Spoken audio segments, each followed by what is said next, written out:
7 अक्टूबर 2023 यानी कि आज से ठीक 2 साल पहले हमास के हमले से शुरू हुआ गाजा युद्ध, जिससे पूरी दुनिया को हिला दिया था।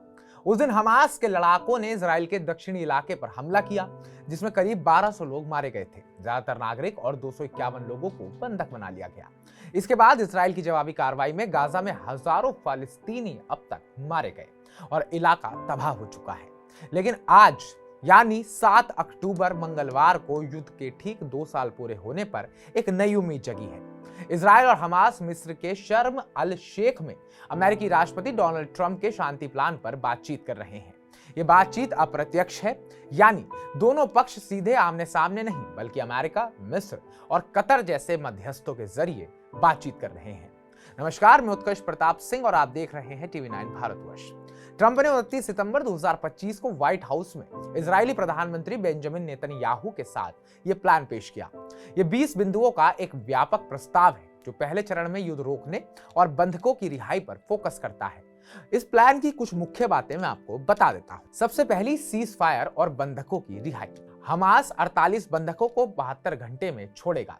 इजराइल 250 उम्र कैद वाले और 1700 फलस्तीनी कैदियों को रिहा करेगा। हथियार डालना। हमास को हथियार और सैन्य संरचना छोड़नी होगी। इजरायली सेना गाजा से हटेगी। गाजा का भविष्य। अंतर्राष्ट्रीय शासन तटस्थ फलस्तीनी समिति गाजा चलाएगी।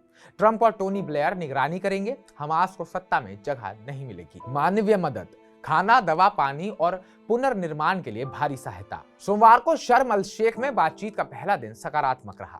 अल जजीरा के मुताबिक दोनों पक्षों ने ट्रंप प्लान के पहले चरण पर रोड मैप तैयार किया। हमास का प्रतिनिधिमंडल खलील अल हाया की अगुवाई में है। इजराइल की तरफ से रॉन डर्मर और ओफिर फाक, अमेरिका से स्टीव विटवॉक और जेरेड कुशर यानी कि ट्रंप के दामाद भी वहां मौजूद हैं।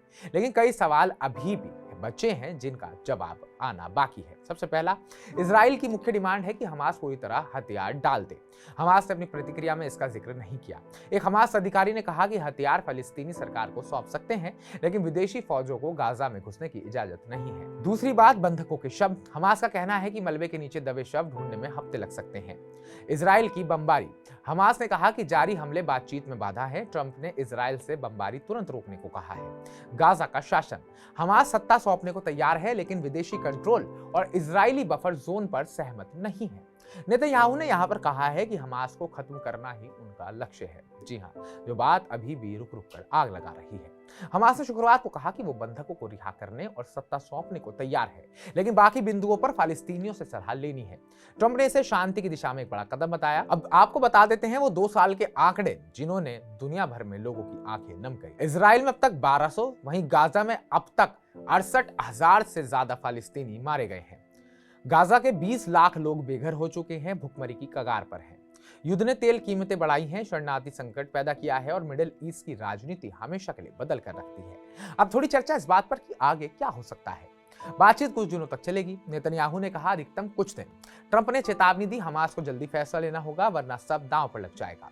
अगर डील हो गई तो ये मिडिल ईस्ट में नई शुरुआत हो सकती है, लेकिन अगर असफल रही तो युद्ध और भयानक हो सकता है। दुनिया की नजरें शर्म अल शेख पर टिकी हैं। शायद इस बार शांति की किरण टूटे नहीं।